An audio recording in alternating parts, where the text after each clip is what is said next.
Hi guys, this is the first part of what if Rudeus was given another chance. So let's begin. Something was wrong. Rudeus looked down at his hands. They were the hands that he had been accustomed to for so long. After 74 years he had met his fate and turned the curtains with a bow. No regrets, well maybe some, but not worth mentioning to Hitagami, the man-god. The last thing he remembered was fading away into the infinite void, a white void that slowly started to shift and became more and more black. Like the stage lights were being turned off. And then he saw his hands clearly, but there was no source of light anywhere. Then he began to see specks of light. They began to pop up one after the other. They weren't like stars though, which was a beautiful chaotic cluster. These specks of light were lined up neatly, rows and rows of them, each the exact same size and brightness. It was like looking into an infinity mirror in every direction, and the further out each set of light was the dimmer it got. No, not dimmer, just farther away than the previous pair. Infinity in all its glory. Wow, I have to say you sure lived a full life, Rudeus. An unknown entity shouted at him. It was neither the voice of a man or woman but a cluster of them speaking in unison. But yet it referred to itself as an individual. Rudeus was snapped out of his trance. He couldn't blame himself, he was looking at infinity after all. Who was there? Rudeus asked, but the voice echoed his question. It then was followed by laughter, not joyful or evil, but it had a hint of annoyance in the laughter. I mean seriously, do you know how many people I actually allow to come here and they ask that question? I have half a mind to dump you and send you to the afterlife after a stupid question like that. And I thought you were smart. Come on, ask a better question. They voice-egged Rudeus on, almost pleading with him to entertain it. After a moment of silence, Rudeus responded with, I hope I was amusing. The voice didn't respond for a moment, and then, yes you were. After all, at first I had a little pity for you, but you made a good life, exactly what a reincarnation's purpose is. A second chance before judgment. So you were responsible for my reincarnation. Rudeus concluded. Ding ding ding ding. And the winner is Rudeus Grayrit. Give a hand me. The voice cheered, almost like a parent that was proud of a child for doing a trick the child deemed difficult to perform, but at the same time was easy for the adult. If I have figured that out, can I now ask you the more basic questions? Rudeus asked impatiently. No need to ask, I will answer the who, what, when, where, and why. But you might find the information a little bit harder to chew than most textbooks. With that though, let's get the who out of the way. I have many names. Religions like to try and pin me down. The closest they have gotten to my vastness is calling me Alpha and Omega, the beginning and the end. But they never realized that infinity has no beginning or end. It always has been, always will be. And that is who I am. The voice stated in an annoyed manner. It didn't seem to like religion that much. Why do you hate religion that much? Hate it? The voice asked before it could start answering the what and where. Well, if I had to tell you, I only hate religion when they try to control people. Give $1 and God will send you a blessing, things like that. It may have value to a person, but to me it's just valuable to the person receiving it, and those bastards enjoy the greed while taking advantage of the desperate, something I detest. But then there is the other side that tries to get people to become better versions of themselves, help them rise out of the gutter. Things like that. So I have mixed views on religion, as I do on lots of things. If I had to give religion a base rule to stand by, it's just to be a good person. But good is subjective, Rudeus responded. There is the individual perspective, then the infinite perspective, or my perspective. I'm a part of everything, including everyone, therefore the masses and the individual in their heart of hearts know on a fundamental principle what is the good, better, and best thing to do. It's good reason to rob a shop to feed your hungry daughter, a better thing to do is to beg to be hired while working on yourself, and the best thing to do is avoid falling down that road to begin with. However, that is not fair. You dealt those cards, some try to make the most of a terrible start. Rudeus shouted angrily. Ha ha ha, that's what a guy with brittle bones said to me, but I can be good, and cruel. I'm not one or the other all the time though, that is why I allowed reincarnation to be a thing. The voice revealed. So my life, Rudeus began to say, was absolute shit at the start. Yes, I allow reincarnation for all who have led a life of regret. And yes, before you ask, that includes even people like Stalin, Hitler and countless others, but they have been through hundreds of thousands of reincarnations, but yet they never seem to learn. Instead they just try to change their tactics to conquer the world and end right back at the start. So then why am I here? I have no regrets. I got to live a life struggle, yes, in the world I woke up in, but I lived a good full life. Rudeus stated without remorse. Well, I will be honest and blunt on that one. I got a little selfish. I don't want your story to end just yet, it's so juicy. I would like to give you a third chance, get back on that roller coaster, play in the sandbox one more time before you have to head home, so to speak. While you may not want to change anything from a few moments ago, I will admit walking away from Hitagami without looking back was cooler than walking away from a slow-motion explosion. The being laughed hysterically. Has anyone else come to where I am now? A little bit of where and what I see, as expected of Quagmire. Yes, an infinite number. Who do you think all these voices are? So how did these voices get here? How did things start? How did you start? No. There has never been a start or an end. There is the here and now, yes, but there has never been a beginning or end. That might confuse you, but hey, that's infinity for you. It can be a bit of a bitch to wrap your head around. In other words, try to keep my head from exploding? Rudeus asked, realizing it was pointless to try and comprehend. Yep, one word, nothing more, which gave ways to endless more openers. Yes, trust me kid, I'm a part of you. I know what you are thinking, 99% of the time, although I would say the closest people who have gotten to my, or I should say our power, is Dr. Manhattan and the Demon King Akuto Sai. Those guys realized a while ago that life was a huge sandbox, and their answer to that realization was, instead of using a small plastic toy shovel, to instead use an excavator and bulldozer. The voice stated without a care in the void. Wait, those names are familiar. They were names from comic books and anime. Oh yeah, before you ask me the follow-up question. Wait, those people exist? The answer is yes they do. Firstly, since people are a part of me, they have my powers. When someone makes a fantasy, however slim the possibility, even if it's a Googleplex into one, it still happens. That is one of the benefits of infinity. Secondly, the exception to that is when you can live that fantasy. That is what I am allowing you to do, and I want to see what you bring to the sandbox. Will it be a bulldozer, a bomb, or are you just going to play on the jungle gym? Personally, I hope you realize just how vast the possibilities are. So do we have a deal?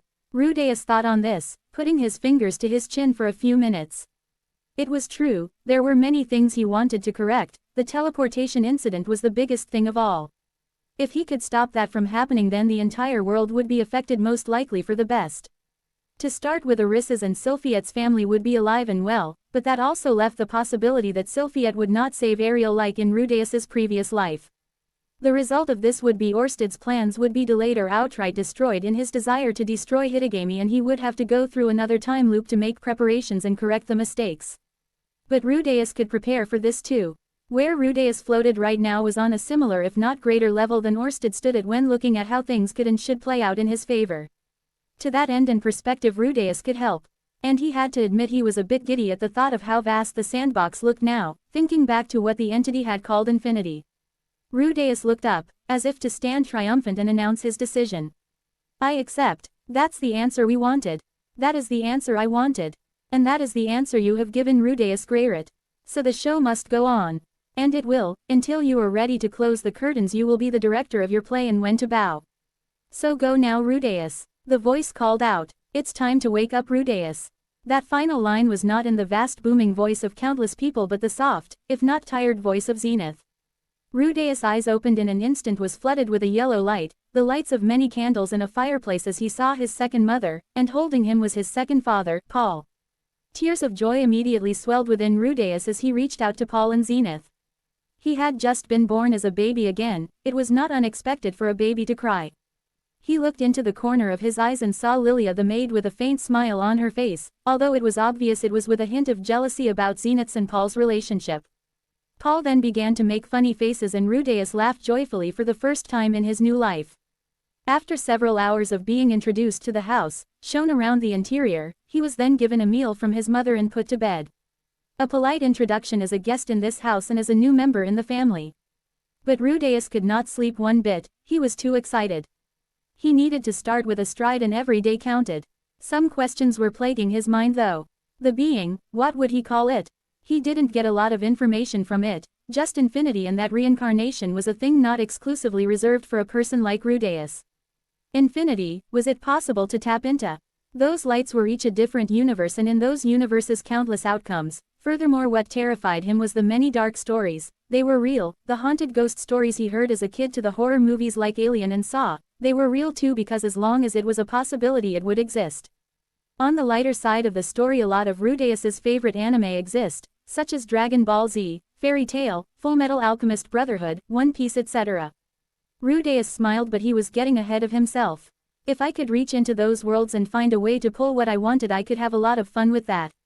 Rudeus thought. He would call the universe the sandbox, and each one of those universes was one individual sandbox. That was what the being had called infinity after all, so Rudeus would do the same. Speaking of, Rudeus should find an appropriate name for the being. Those were objectives and thought for later. Right now his current objective was multiplying and growing his mana. It was true his mana in his previous life was nothing to scoff at. After all, he gave Orsted a challenge with his abilities, but that didn't mean there wasn't room for improvement. Rudeus focused, putting his tiny fat baby hands in the air as he began to concentrate. He would summon a water ball. The feeling of a tingling fire that started from his feet and worked its way to his fingertips, then a tiny bead of water began to form and it fell on his forehead. Rudeus began to sweat a little. It was like trying to walk again. The bead broke apart and was a failure to be a full water ball, but at least he summoned a little bit of water. Several hours later he managed a perfectly sphered water ball. It floated and then fell onto him with a splash. He would either have to cry to get Zenith to change his soaking towel that wrapped around his body, or he would endure it. Rudeus then realized he had used a lot of his beginning energy to summon a water ball and faded away into unconsciousness and sleep. The next few days were followed with repetition. He had managed to crawl out onto an open window when Zenith and Paul thought he was sleeping during the day as he summoned multiple water balls. His magic was growing and improving. If he kept doing this while increasing the difficulty as he worked his way up to the more advanced spells, he could multiply his magical capacity exponentially. Rudeus did have another question on his mind though. Hitagami was alive in this world and he worried that without Orsted's blessing and bracelet that Hitagami would either try to contact him, or he would notice that Rudeus could not be controlled and that he would try and get rid of the boy to keep another piece of the chessboard from interfering in his games. Rudeus had also come up for a simple name for the being, referring to the entity as friend. A simple name, but he was in debt to his friend for giving him the chance to start over again, if not for the selfish reason of being entertained. The days and months were slow. Every day was filled with secret training. Rudeus could now do intermediate difficulty of all levels of magic, including his favorite spell Rock Bullet, but he would try experimenting with new techniques and try to find the perfect balance of an attack and defense magic. Soon he would be able to do advanced levels of magic, but Rudeus would have to wait until then. He didn't want any of his family to notice because he still wanted to meet Roxy. Gravity manipulation and teleportation were subjects Rudeus wanted to improve upon as soon as possible though, and they required a lot of energy to complete at first. Rudeus looked at a small doll and outstretched his hand. He had to visualize gravity as stretchy blanket. The larger the mass of an object, the more it would sink into the blanket. His hand was anti-gravity, pushing against the blanket and the object lifting it up. Days passed by as he continued to work on this. It didn't help when Lilia thought Rudeus wanted the doll, but whenever Lilia left the room to continue her duties he threw the doll to the ground and kept trying. One day he did it. The doll floated. Now it was just a matter of controlling its direction. Space existed in X, Y, and Z. He just had to get the blanket to push in a direction of those three factors to get the doll to move in the direction he wanted. Soon it began to move in the direction he wanted. Then Rudeus began to practice on another object like a rock, using gravity to increase its density while it still held the same level of weight. At this point Rudeus had pushed himself to the brink of unconsciousness over 100 times. His mana had multiplied far beyond his expectations. Rudeus kept repeating the rice fable to himself every day while doing his daily magical exercises.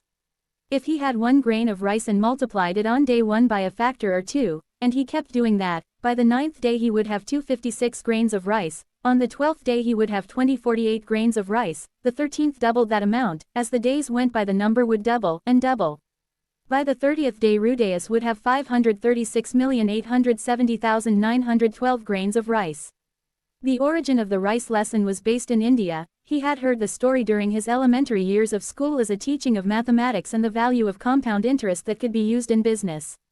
If Rudeus kept multiplying his mana, soon he would be able to move a mountain with a flick of his finger, which started as a simple grain of rice would soon be a pillar of rice reaching toward the heavens. Soon spring, summer, fall, then winter came and went.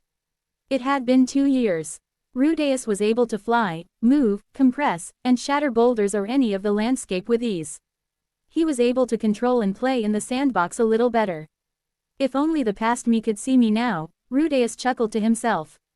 He did his flying at night as to not disturb his parents or get them suspicious. But I should still keep pushing myself, multiply and grow. My mana shouldn't have the capacity to grow by the time I am 10, so if I keep multiplying my magic, one mountain will turn into 2 the next day. And soon I can move one world and then 2 the next day. Rudeus chuckled to himself. He would find a way into that infinity again. It didn't matter where it began or ended, only that it existed, and Rudeus would grasp it. And then it happened. On the day he turned 2.5, and like a light shining down from above in a moment of pure inspiration, Rudeus discovered a new form of magic. Alteration. He could manipulate the atoms and the bonds they made. He first made hydrogen, the most basic element with the lightest atomic weight. He did this by separating the oxygen from the hydrogen using gravity magic. A pool of water turned from a puddle into a gas in an instant. Then with a little bit of hesitation, Rudeus threw a fireball at the gas. It exploded in a ball of fire instantly with a loud whoosh. I can manipulate the world at a subatomic level. I can grab each particle of sand in the sandbox. Rudeus thought to himself. This was beyond the level any magician had gotten to. While not grand in scale like divine magic, which had the power to change continents, it was still powerful. Rudeus began to keep a journal with himself, similar to his previous version. The difference was his ideas. He included so many and experimented with a numerous amount to see if they would work. One day he broke his finger by using magic to try and bend the bone, warping it without breaking. Instead it just snapped. He held in a scream as hard as he could to not alert Paul or Zenith, who would surely be crying over him as any parent should for a baby. When the pain began to subside and become more manageable, he used healing magic and the bone snapped back in place. That was just a small example of the things that he had done wrong. Trial and error was the name of the game after all. Later on, though he could increase the density of his own bones, his intention was to make them nigh unbreakable. He then grew their size using a combination of healing and alteration magic. It was the same thing as using a trash compactor with a lot of trash and empty space, compressing it, and then putting more trash in. Come to think of it, he had a lot of ideas from Full Metal Alchemist. If he could manipulate atoms at the subatomic level, and as time grew he could be more precise about it, then he could create an invincible shield for himself, much like the Sin of Greed had. Using a structure of carbon atoms to surround his body, making his skin unbreakable. The human body was composed of a lot of carbon. Rudeus just had to arrange it in the right spots. He kept failing, but he would keep trying. In the meantime there was something else on Rudeus's mind. He was thinking to the summoning of Nanahoshi. She didn't age, but she wanted to return to Japan. However, the most that Rudeus and her had been able to summon was a seedless watermelon. With the information Rudeus had now, all he had to do was find a way to bridge the connection between Infinite and the Japan he originated from to return her. Way easier said than done. But this was one of his life's biggest regrets, was to not fulfill his promise to Nanahoshi. To begin with, he would start with teleportation magic, then summoning, and work his way up from there. Nanahoshi mainly used magic circles and crystals filled with mana, since she herself could not summon mana from her body. Speaking of, Rudeus would try his best to prevent the teleportation incident, but he would still make preparations if his plan failed. He started his experiments in a cliffside during the dead of night, a long distance from his home, but with the ability of flight it was minute or so for him. Flight still felt spectacular every time he performed it. The cave was simple enough. Every time he entered he closed the entrance with earth and foliage using magic, leaving a small hole for air to flow through. Then he opened the chimney, allowing carbon dioxide to escape out of the top of the mountain. 2 magical circles, both the size of an adult's hand, that were carved into the ground. Rudeus had pricked his finger and let blood fill the edges of the circle. A teleportation circle was comprised of the mathematical formula where A needed to trade places with B, but in order to bridge that gap C had to be a factor. C needed to be made of the same composition of chemicals on both sides and rich in mana in order to hold both hands of A and B to get them to swap places. Rudeus placed the doll he had originally used gravity magic on, placing the doll on circle A, and then fueled both circles with mana. One of the circles was complete, which was circle B. The circle on A needed to be completed in order for the spell to work. There were 2 ways to do that: not supply the circle with mana until needed, or leave a small space to be filled or drawn in on the circle. Magical circles worked a lot like circuitry and electronics. Once the circuit was complete and power supplied, it would perform the desired effect if built and done correctly. Rudeus, using a small vial of his blood, poured a few drops into circle A and the connection was made. The circuit was complete. In a flash the doll moved from side A to side B. He smiled at his success. Now he had to find out where his limit was. Distance was the greatest factor when it came to teleportation and its difficulty. It took months of Rudeus pouring his mana into Nanahoshi's magical circles to summon something as simple as a seedless watermelon. However, his powers were far greater than his previous life in this world. By the time he turned 10, Rudeus hoped to have enough power to send her back. Rudeus's plan was, if things played out well, to make a magical circle of teleportation in Boreas Castle when he was teaching Aris. That way he would pour energy into the circle, continue his experiments among other things. Aris. The thought alone sent shivers down his spine at the thought of her. She had been the one to show him love for the first time in his life, and she had a special place in his heart for that. He was both filled with anxiety and longing at seeing her again. This of course included his desire to see Sylphie and Roxy, but Aris was a wild card filled with adventure. Shaking his thoughts from his head, he went back to his home and fell back to sleep in his cradle. Good timing too, Paul was just about to wake up for his morning training. "My lady, I think that the young master is sleeping too much," Lilia commented, concerned for my well-being. Rudeus though, as he was awoken from his late nap in the day. "If anything, you need to get some more sleep, you push yourself too hard sometimes. In the meantime, I'm up all night practicing and training myself." Rudeus's thoughts went unheard as Zenith responded while holding her son in her arms. "Please, Rudeus is just growing in strength. But he hasn't spoken a single word yet, and he is almost 3.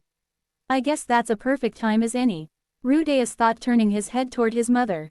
"Mama, I love you." Zenith was so shocked she almost dropped her baby in surprise. Lilia wasn't doing any well either, as she let out a shriek, which was surprising based on her normally stoic composure. Paul didn't help much to calm down either, as he burst through the door shirtless and in a sheet of sweat from his daily sword routines. "What's wrong?" Paul shouted. Rudeus spoke his first words.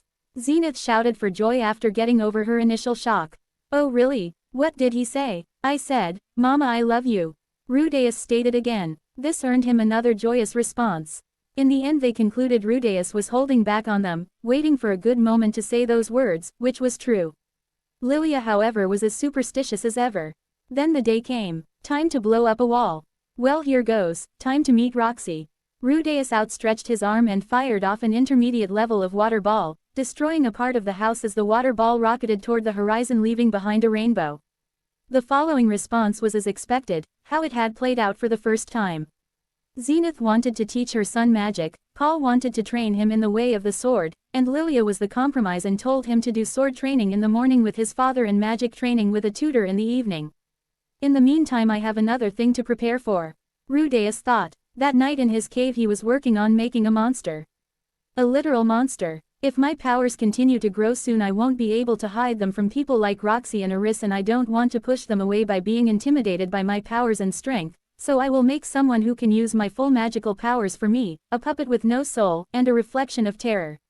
He had drawn the design he was looking for based off of several horror movies and villains from comic books.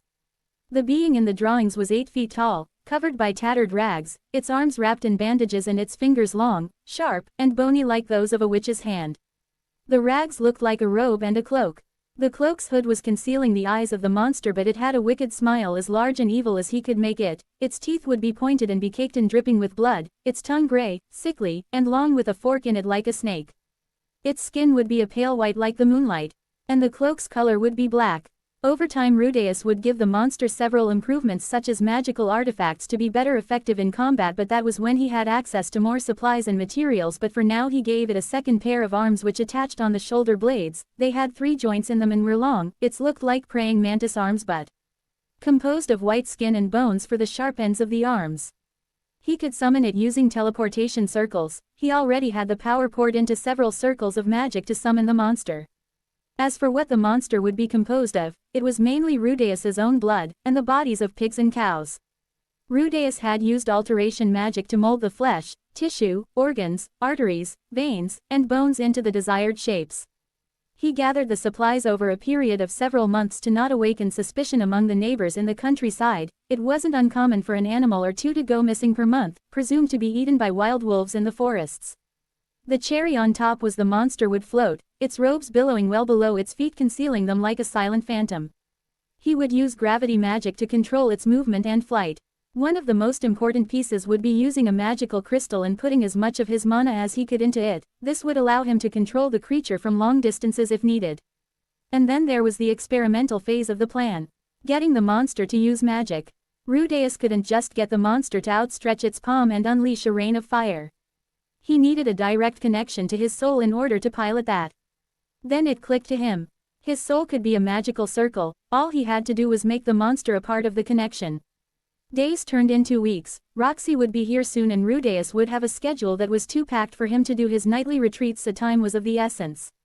And then it moved. Well, Rudeus controlled it using gravitational magic, but it moved and Rudeus was looking through its eyes. Looking at his long, bone-like fingers and flipping his hand over, he saw the palm of his hand. It was greasy and pale. Perfect. Rudeus gave himself a high five. Literally, the monster outstretched his hand and Rudeus gave him a high five. Magic was easy too. Since this monster was a link to Rudeus's soul, it could use magic. But when he severed the link, the monster stopped moving and all its muscles lost tension. As if killed instantly, its heart stopped beating. It turns out a soul, no matter how small, is required in order for flesh to live. After all, the atoms in a dead man and living man are the same. Rudeus had to keep the creature in a state of preservation in order to keep the monster from rotting when it wasn't in use. He cast the purest form of ice magic. Its tomb would be cold until it was told to rise. The coffin of ice was standing up and placed above a teleportation circle. All Rudeus had to do was complete circle B on his side and the monster would be summoned to his side.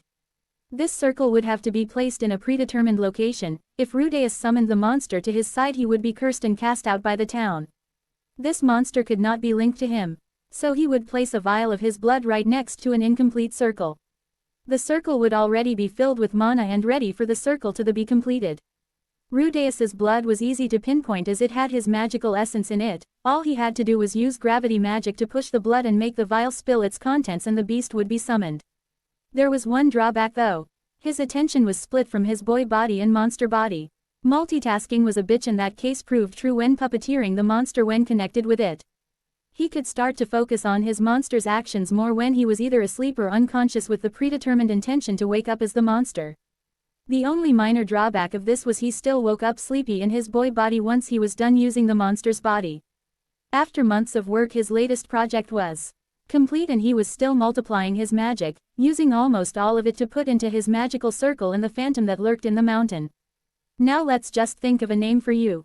Rudeus thought. This was his last day in the cave. The monster would call this place his home now and it would be undiscovered until needed. I know. I shall call you Hollow. You shall speak in the third person, spreading your name throughout the land, ha ha ha. Rudeus laughed. He then flew out of the cave, sealed it, and departed before the day broke. And while Rudeus wasn't aware, he would need to use his inner demon sooner than later. Part 1 ended. Thanks for watching.